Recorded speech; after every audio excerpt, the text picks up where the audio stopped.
야고보서 말씀 함께 나누도록 하겠습니다. 야고보서는 야고보가 여러 사람 나오거든요. 이제 요한의 형제 야고보도 나오고 예수님의 동생 야고보와 이제 알페오 아들 야고보도 나오고 이제 야고보가 4명 나오는데 다른 사람들은 어떤 기억이나 상황에 등장하지 않고요. 세베대의 아들 요한과 야고보 등장할 때 이 요한의 형제 야고보는 사도행전 12장에 아그리빠 1세 때 AD 44년경이죠. AD 44년경에 사도행전 12장에 아그리빠 1세에 의해서 일찍 순교를 당해요. 그래서 이제 가능성이 있는 사람이 누구냐면 예수님의 형제, 예수님의 동생 야고보입니다. 예수님의 동생 야고보가 예수님 살아생전에는 잘 믿지 못했어요. 그런데 오순절 마가다락방의 성령의 역사 이후에 곧 부활 승천하신 후에 이제 야고보에게 큰 믿음이 선물되어졌어요. 그래서 예루살렘 교회의 수장이 되었죠. 예루살렘 교회를 끝까지 지켰어요. 오순절 성령 강림 사건 이후에 예루살렘과 온 유대와 사마리아와 땅끝으로 복음이 전해지는데 베드로는 할례자의 사도가 되어가지고 순회하면서 할례자들 섬겼고요. 바울은 이방인의 선교사가 돼가지고 이방 지역 교회를 개척하면서 교회를 이끌어갔고요. 예루살렘의 끝까지 남아서 62년경에 예루살렘 대제사장한테 순교를 당하게 돼요. 그래서 62년경까지 사역을 했어요. 그래서 야고보 사도가 이 편지를 쓰게 된, 그러니까 저자는 야고보예요. 근데 이 야고보 사도가 편지를 쓰게 된 것은 사도 바울이 이제 복음을 이방 선교를 하다 보니까 어떤 문제가 생겼냐면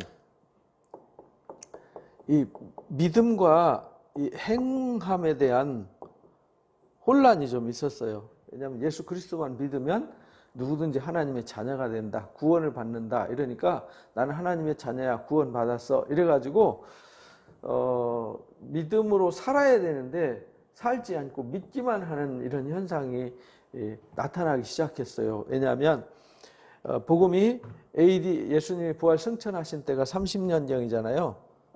30년경 연대기가 4년 뒤로 미뤄져서 그래요. 원래는 34년인데 30년부터 지금 이 야고보가 편지를 쓸 때가 61년 2년경으로 봐요. 그러니까 한 30년 지났어요. 교회가 한 30년 지나다 보니까 이제 어느 정도 규모가 생기게 되고 신앙한 사람들이 조금 매너리즘에 빠지기 시작하면서 이제 이방인들과 유대인들과 율법과 믿음과 이런 것에 대해서 상당히 혼란이 있던 시기예요. 혼란이 있던 시기인데 특히나 믿음과 행함에 대해서 혼란이 있었어요. 그래서 사도행전 15장에 보면 사도 바울이 1차 선교여행 갔다 와가지고 이런 문제가 율법과 할례의 문제가 이제 당장 유대인 회당에 가서 복음을 전하고 유대인 그리스도인들로 돌아왔을 때 당장 큰 문제가 되었어요. 그리고 이방인들한테 그걸 할례를 받으라고 해야 되는지 안 해야 되는지 율법을 가르쳐야 되는지 말아야 되는지 당장 이 갈등 문제가 생겼어요. 그래서 사도행전 15장에 예루살렘 총회를 열어가지고 이 문제를 해결을 하죠. 우상 금지하자, 목매어 죽인 거 금지하자, 또 음행을 금지하자, 피 흘린 거 먹지 말게 하자, 뭐 이런 것만 이제 규정을 두고 할례에 대해서는 논하지 않았어요. 왜냐하면 할례는 구약의 할례였고요. 신약에 와서는 할례의 언약이 회개와 세례로 바뀌었거든요. 그래서 우리가 예수 그리스도를 믿음으로 회개, 마음을 찢는 회개로 바뀌었잖아요. 그래서 그것은 건드리지 않았어요. 그리고 예루살렘에서 그것이 결정되면서 지중해변에 복음이 확 번지기 시작했거든요. 그때 번질 때 그 일을 결정하고 그 일을 주도적으로 했던 사람이 누구냐면 야고보였단 말이에요. 야고보. 그래서 예루살렘의 교회의 중심을 잡고 예루살렘 수장 역할을 했던 제자가 야고보였습니다. 얘는 사도는 아니었죠. 12사도 중에 속하진 않았으니까. 근데 이 사도가 이제 62-2년경에 이제는 소식을 듣고 흩어져 있는 1절에 보면 그렇게 말하죠. 1장 1절. 하나님과 주 예수 그리스도의 종 야고보는 흩어져 있는 12지파에게 문안한다 해서 이 62년경에 흩어져 있는 12지파. 무슨 말이냐면 예루살렘으로부터 온 유대와 사마리아와 땅끝까지 복음이 막 이렇게 전해졌는데 예루살렘이 이 본교회잖아요. 본교회. 선교 본거지잖아요. 이 선교 본거지가 이방 선교의 본거지가 된 것이 안디옥 교회잖아요. 그러니까 예루살렘, 안디옥, 그다음에 에베소, 고린도, 로마 이렇게 이제 복음 이제 중심지가 이제 이동을 해 가는데요. 이때 야고보 순교하기까지 모든 복음의 구심점은 어디였냐면 예루살렘이었어요. 그래서 예루살렘에서 흩어져 있는 12지파한테 편지를 한 거죠. 곧 흩어져 있는 택하심을 받은 백성들한테 편지를 쓰게 된 거예요. 그리고는 AD 70년에 이때 순교하고요. 70년에 예루살렘 성전이 돌아나 남지 않고 다 무너져요. 그리고 나서 이제 예루살렘에 살던 유대인들, 예루살렘에 살던 기독교인들 다 흩어져 버려요. 그래서 이게 이스라엘이잖아요. 요단강, 갈릴리 사해바다인데 여기 예루살렘에서 흩어져 가지고 유대인들은 이 지중해 서쪽 얌리아로 가고요. 기독교인들은 이쪽 이방인 지역 펠라 지역으로 이동을 하게 돼요. 그래서 예루살렘은 초토화돼가지고 사람이 살 수 없는 것이 되잖아요. AD 70년경에 그 이후에 이제 그 이전까지 야고보가 예루살렘을 지키고 있었다. 거기서 쓴 편지다. 예루살렘에서 쓴 편지다. 전 세계 흩어져 있는 사람한테 쓴 거다. 이렇게 이해를 하시면 되겠어요. 그래서 이 야고보 사도가 편지를 쓸 때 제일 먼저 이 당시에 지금 61년경 네로 황제 때잖아요. 흩어져 있는 사람들이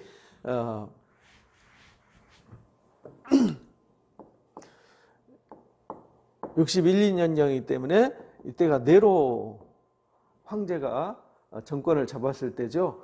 네로 황제가 54년부터 68년까지 통치를 했으니까요. 이때 이제 기독교인들이 핍박을 당하고 환난을 당할 때, 그래서 시작부터 시험을 당하거든. 환난.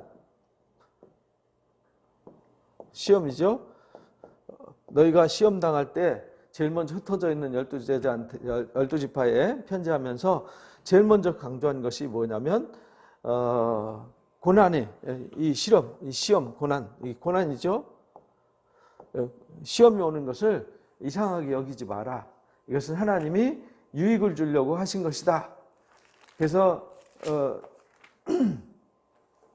여러 가지 시험이 오거든 온전히 기쁘게 여겨라. 우리로 부족해서 인내를 온전히 이루게 하려고 한 거다. 우리가 이렇게 부족함이 없게 하려고 주시는 것이다라고 이제 고난의 환난, 고난의 의미를 해석해 준 거죠. 왜 우리한테 이런 고난이 오지? 언제까지 고난을 당해야지? 할 때 이 고난은 우리를 더 강하게 만들고 온전케 하는 도구야. 이렇게 설명을 해줘요. 그리고 환난을 당할 때 지혜가 필요하잖아요. 그래서 지혜가 필요할 때는 후히 주시고 꾸짖지 않는 하나님 앞에 기도하면 주신다라는 걸 가르쳐 주세요. 그러면서 이 믿는 자들 중에 부자도 있고 가난한 자도 있었어요. 그래서 부자나 가난한 자나 항상 이 하나님 앞에 겸손해야 돼요. 그래서 부자들은 부자 자랑하면 안 돼요. 왜냐하면 부자들이 하나님보다 더 부자일 수는 없잖아요. 그래서 이 부한 자들과 낮은 자들이 있는데, 부한 자들은 자기의 낮아짐을 자랑하고, 낮은 자는 높아짐을 자랑하라, 이렇게 말해요. 무슨 말이냐면 부자는 예수님을 만나고 나니까 자기가 아무것도 아니라는 걸 알게 된 거죠. 자기가 가지고 있는 거, 자기 소유가 아무것도 아니라는 것을 깨닫게 돼요. 그런데 낮은 자는 자기가 세상에서 제일 못나고 천박하고 정말 내세울 것 없는, 보잘것없는 존재로 생각했는데 예수님 만나고 나니까 내가 하나님의 자녀라는 신분으로 상승이 되잖아요. 그래서 높아짐을 자랑하라, 이렇게 가르쳐 줬어요. 그래서 이 시작부터 어떻게 고난을 받아들이고 어떤 자세로 살아야 되는지를 가르쳐 주신 거죠. 그러니까 시험과 환난을 당할 때 이건 우리를 강하게 하시는 거다. 지혜는 하나님이 구하면 주시는 거다. 흔들리지 않고 믿음으로 구하면 다 받을 수 있다. 하나님 앞에 부자고 가난하고 그런 건 중요한 게 아니다. 우리가 부자들은 더 낮아져서 주님을 섬기게 되고, 천박하고 버려지고 소외된 사람도 주님을 만나면 높아진다. 그러니까 그런 거 염려하지 마라, 이렇게 가르쳐 주세요. 그리고 시험을 참는 자 복이 있다. 근데 이 시험도 알고 보면 고난의 원인, 이 고난의 원인은 우리를 강하게 하는데, 첫 번째는 강하게 하고, 두 번째 시험은 우리를 강하게 하는 연단의 시험이 아니라 유혹의 시험이 있다. 유혹이, 이게 탐욕이죠. 욕심. 욕심 때문에 시험도 온다. 하나님 우리를 강하게 하는 외부로부터 오는 환난은 우리를 강하게 하지만, 마음으로부터 나오는 이 유혹은 우리를 사망에 이르게 한다. 욕심이 잉태한 즉 죄를 낳고, 죄가 장성한 즉 사망을 낳는다. 이것도 잊지 마라, 이렇게 가르쳐 주셨어요. 그리고 중요한 것은 행하는 거다. 듣기는 속히 하고 말하기는 더디하라 하면서, 우리가 중요한 것은 성내는 것이 하나님의 의를 이루지 못하니까 듣기는 속히 하고, 이제 말하기는 더디하라는 말은 그런 말이에요. 듣기는 속히 하면서 감정적으로 확 이렇게 하지 말고, 들은 것을 마음에 새기면서 하나님 뜻이 무엇인가를 생각하면서 행동하라. 그래서 이제 행함에 대해서 가르쳐 주셨어요. 말씀은 행하는 게 지혜다. 말씀대로 살아라. 말씀으로 행하는 것이 지혜다. 이렇게 가르쳐 주셨어요. 누구든지 이제 말만 하고 행하지 않는 것은 그 지혜로운 것이 아니다. 그래서 하나님 아버지 앞에서 정결하고 더러움이 없는 경건은 고아와 과부를 환난 중에서 돌보고 자기를 지켜 새 속에 물들지 않게 하는 거다. 말씀을 행하는 것이다. 이렇게 가르쳐 주셨어요. 그래서 1장에는 고난이 시험이 오는데, 시험은 두 가지가 있다. 강하게 하는 연단의 시험이 있고, 우리를 유혹하는 시험이 있다. 이 또한 다 이겨야 되는 거다. 그러니까 이 유혹은 사망에 이르는 시험이다. 그러나 연단하는 시험은 우리를 강하고 온전하게 하는 것이다. 지혜는 늘 하나님께 있다. 믿음으로 흔들리지 않고 구해야 된다. 우리는 부자나 가난한 자나 잘난 자나 못난 자나 다 하나님 앞에 소중한 존재다. 부자는 정말 겸손하게 하나님을 섬기게 되고, 낮은 자는 높아지게 되는 거다. 그래서 우리가 말씀을 들어서 듣고 행하는 것이 중요하다. 그래서 2장에 행함에 대해서 가르쳐주세요. 행함의 믿음. 2장에서는 그러니까 믿음도 중요하지만 순서가 있어요. 말씀을 듣잖아요. 말씀을 들으면 믿음이 생겨요. 그럼 믿음을 뭘로 해야 되냐면 행해야 돼요. 행함. 그럴 때 온전해질 수 있어요. 그러니까 믿음이 먼저죠. 말씀을 들어야 믿음이 생기고, 믿어야 행하고, 행해야 온전해지는 거예요. 이걸 가르쳐 주셨어요. 그래서 첫 번째 가르친 게 뭐냐면 차별하지 마라.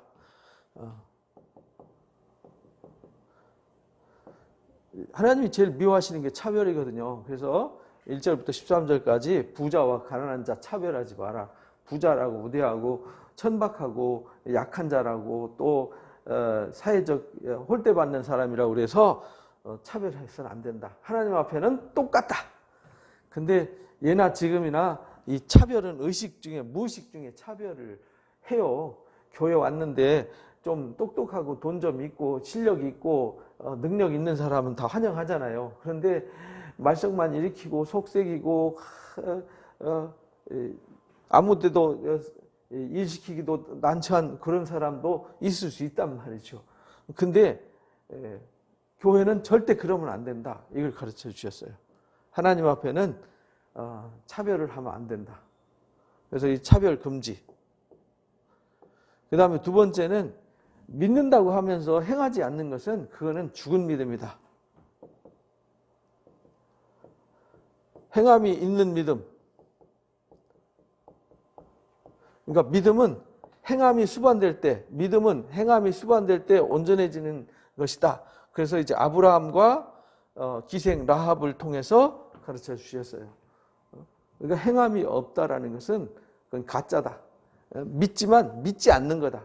하나님 말씀을 들었어요. 믿어요. 그런데 행하지 않아요. 그럼 믿음이 있지만 믿음이 없는 거다. 그래서 행함이 없는 믿음은 죽었다는 말은 죽은 믿음이라는 것은 믿음이 없는 거잖아요. 그래서 우리가 믿는 것은 행하기 위해서 믿는 거예요. 그리고 행해야 온전해질 수 있어요. 이걸 절대 잃어버리면 안 된다. 그 다음에 3장에서 가르친 것은 뭐냐면 말이에요. 말.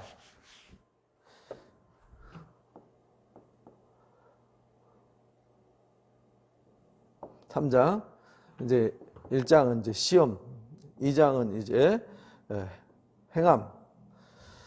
여기 이제 여기 말이에요. 말.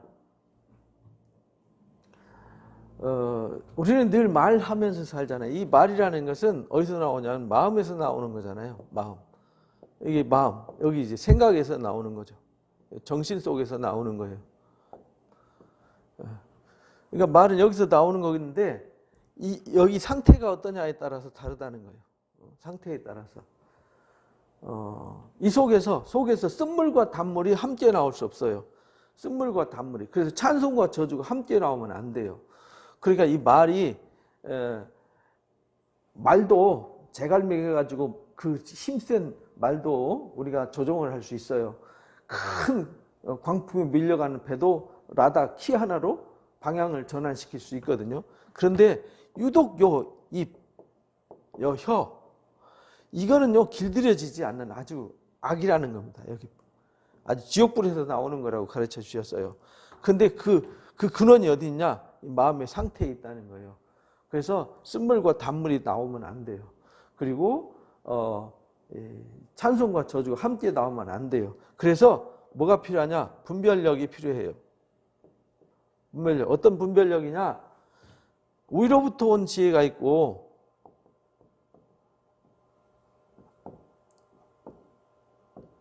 땅에서 난 지혜가 있어요. 이 땅에서 난 지혜는 세상적이고 정력적이고 마귀적이다 이렇게 말했어요. 그러니까 우리가 이것이 여기 마음에 채워지면 악이 쏟아져 나오고 위로부터 오는 지혜가 이 속에 채워지면 찬송과 단물이 나오는 거다. 이렇게 가르쳐 주셨어요. 그러니까 우리가 3장의 의미, 위로부터 난 지혜, 땅으로 난 지혜 이거를 잘 채워야 된다. 그래서 1장에 말씀하신 대로 듣는 것이 먼저다. 듣는 것. 그래서 아까 여기 1장 말미에 가르쳐 드렸죠. 말씀을 1장과 2장에서 듣고 믿고 행한다. 온전해진다. 그러니까 말씀을 듣는다는 것은 들은 것을 마음에 채우는 거예요. 채워져서 믿음이 꽉꽉 다져져서 채워지면 저절로 행동이 나오는 겁니다. 그러니까 우리가 하나님의 말씀을 들었어요. 근데 믿어요. 그런데 행함이 없다는 얘기는 아직 내 마음이 변화되지 않았어요. 내 마음에 하나님의 위로부터 신령한 지혜가 채워지지 않았어요. 충만히 채워져서 그것이 나를 쥐고 흔드는 능력이 돼야 되는데 다른 것이 꽉 채워져 있고 말씀은 그 귀퉁이에 조금 채워져 있는 거죠. 그러니까 이게 막 나의 마음을 막 찔러대기는 하는데 이 말씀으로 살 힘이 없는 거죠. 힘이 없는 거예요. 그래서 말씀으로 살지 못해요. 그래서 갈라디아서에서 사도 바울은 육체를 쫓는 자와 성령을 쫓는 자 이렇게 구분을 했어요. 그래서 우리가 성령을 쫓도록 우리가 말씀으로 더 강하게 채우고 묵상하고 그 말씀에 감동되고 그 하나님을 사랑하는 마음이 생길 때 믿음이 생기는 거거든요. 믿음은 믿는다는 말은 내가 내 인생을 거기다 맡기고 그것이 가장 소중하다라고 생각하는 게 믿음이에요. 그러니까 행함이 없다는 말은 아직 믿음이 없는 겁니다. 믿음이 없어서 행하지 못하는 거예요. 그래서 온전하지 못한 거죠. 이제 그걸 가르친 거예요. 그래서 온전하려면 위로부터 지혜로 채워야 된다. 그런데 우리가 잘 안 되잖아요. 근데 4장에 보니까 싸움이 다툼이 어디서부터 오느냐? 결국은요.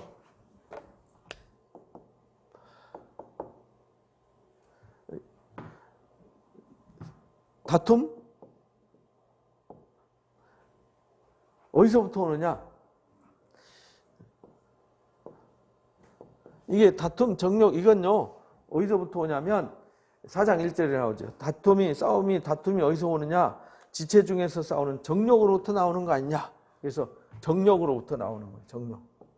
그러니까 욕심으로부터 나오는 거죠, 욕심. 아까 1장에 욕심 잉태한 즉 죄를 낳고 죄가 장사한 즉 사망을 낳는다. 그러니까 우리가 이게 우리 속에 마음속에 이 마음속에 3장에 마음속에 이 땅에 속한 지혜가 꽉 채워지니까 결국은 엉뚱한 게 쏟아져 나오는 거거든요. 그리고 우리가 얻지 못하는 이유는 이 정욕에 쓰려고 잘못 구하기 때문이다. 이 욕심으로 구하면 우리가 얻지 못해요. 너희는 욕심을 내어도 얻지 못하고 시기하며 살인해도 얻지 못한다. 다투고 싸우는도다. 그리고 너희가 얻지 못하는 이유는 구하지 않기 때문이고 욕심으로 구하기 때문이다. 그러니까 우리가 진짜 구해야 되는 것이 위로부터 온 지혜를 구해야 되거든요. 근데 위로부터 온 지혜가 아니라 이 마음속에 탐욕과 이기심과 막 이런 것만 채우니까 그 정욕 때문에 서로 다투고 싸우고 진짜 구해야 될 것을 안 구한다는 겁니다. 그래서 세상과 벗하지 마라 이렇게 말해요. 세상과 벗하기 때문에 세상으로부터 욕심을 얻고 욕심으로부터 마음에 속된 것이 채워지기 때문에 우리가 마땅히 구해야 될 것을 구하지 않고 엉뚱한 것을 구하니까 다투고 싸우게 되는 것이다. 세상과 벗하는 것이 하나님과 원수가 되는 거다. 이것이 간음하는 거다 이렇게 말해요. 간음. 곧 신랑 되신 주님과 우리가 알콩달콩 사랑하면서 살아야 되는데 주님을 사랑하지 않고 세상을 사랑하니까 바람 피웠다. 그것을 간음한 거다. 이렇게 가르쳐 주셨어요. 그러니까 우리가 이런 데서 벗어나려면 어떻게 해야 되느냐? 하나님이 5절에 보면 너희는 하나님 우리 속에 거하게 하신 성령이 시기하기까지 사모한다는 사실을 모르냐? 하나님의 사랑. 하나님 우리를 얼마나 사랑하는지 그거 잃어버렸냐? 근데 왜 딴 거 사랑하니? 왜 딴 거 쫓고 딴 것을 구하니? 이런 말이에요. 그런즉 너희는 이 하나님을 가까이 해라. 하나님을 가까이 해야죠. 하나님을 가까이 하는 것이 마귀를 대적하는 거예요. 하나님을 사랑하고 하나님을 가까이 하는 것이 마귀를 대적하는 거예요. 내가 하나님을 사랑하면 나를 찐득이처럼 쫓아다니면서 나한테 구애하던 이 정욕과 탐욕들이 들어올 자리가 없게 된다. 하나님을 가까이 하라. 그리고 마귀는 대적해라 이렇게 말씀하시죠. 그러면 하나님 은혜를 더해 주신다. 이걸 가르쳐 주셨어요. 그리고 서로 비방하지 마라. 결국은요, 우리가 형제를 비방하는데 형제를 비방하는 것은요, 판단하는 자는 율법을 비방하는 거다. 이렇게 말해요. 우리는 율법을 지키는 자지 율법의 판단자로 세우지 않았다라는 것을 명확하게 가르쳐 주셔요. 그러면서 허탄한 꿈 꾸지 마라. 자꾸 허탄한 꿈 꾸고 허탄한 거 추구하니까 마음속에 이 찬송이 나와야 되는데 저주가 나오는 이유는요.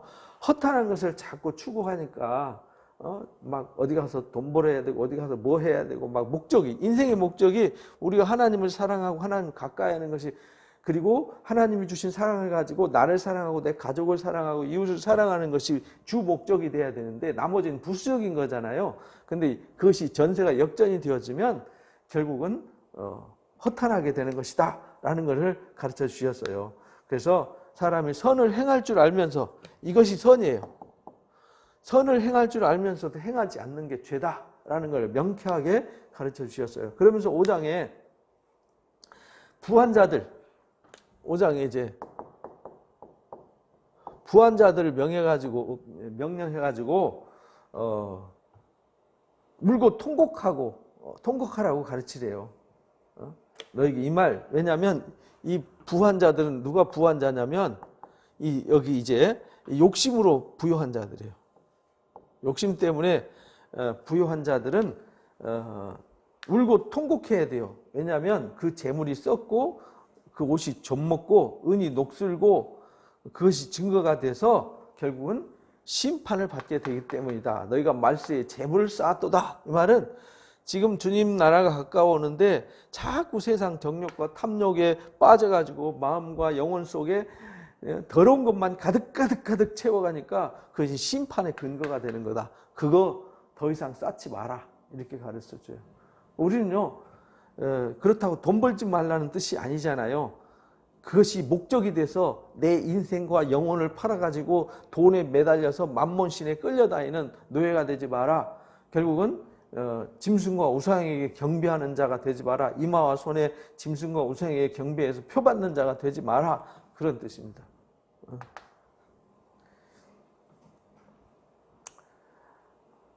그러면서 마지막에 부탁하는 것이, 그러므로 형제들아 주께서 강림하기가 가까울수록, 주님이 가까울수록 때가 가까울수록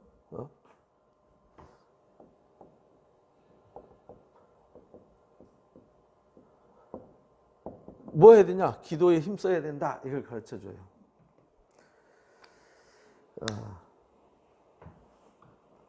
그래서 기도하는데 기도하려면 뭐가 필요하냐? 인내가 필요하다. 그래서 인내에 대해서 가르쳐 주셨어요. 인내에 대해서 주 강림하시기까지 길이 참아라. 농부가 땅에서 나는 귀한 열매를 바라보고 길이 참아 이른 비와 늦은 비를 기다리라니 길이 참고 마음을 굳게 해서 주의 강림하심이 가깝다는 것을 깨닫고 준비해라. 이렇게 말해요. 농사꾼도 오늘 씨 뿌렸는데 내일 가서 거두진 않잖아요. 가꾸고 또 꽃이 피고 열매 맺기까지 아주 많은 수고와 땀 흘림이 있고 마지막에 결실을 하잖아요. 그것처럼 우리도 주님 나라에 이르기까지 많은 과정이 필요한 거예요. 신앙이라는 것은 어느 날 갑자기 한두 달 교회 열심히 나왔다고 해서 1, 2년 신앙생활 열심히 했다고 완성되는 게 아니라는 겁니다. 많은 시간의 과정이 필요하다는 것을 잊지 말아라. 이렇게. 그러면서 선지자들을 서로 원망하지 말고 원망하지 마라. 그래서 심판을 면할 수 있다 하면서 선지자들의 인내를 본받아라. 욥의 인내를 들어서 설명을 했어요. 그래서 그리고 절대 맹세하지 마라. 그래서 마지막 지혜를 가르쳐 주셨어요. 때가 가까울 때 어떻게 해야 되냐면 서로 원망하지 말고 또 욥처럼 인내의 믿음으로 이겨나가야 되고 절대 맹세하면 안 되고 고난당하는 일이 있으면은 기도하고 즐거운 일이 있으면 찬송하고 또 병든 자가 있으면 장로들 청해가지고 기도해라. 믿음의 기도는 능력이 있다. 역사하는 힘이 있다. 그러면서 엘리야의 기도를 들어서 기도의 중요성을 가르쳐 주셨습니다. 그러니까 우리가 야고보서 1장부터 5장까지 야고보 사도가 마지막에 순교하기 전에 마지막 유언 같은 편지를 쓴 것이 뭐냐면 어떤 시험이 오든지 강해져야 된다.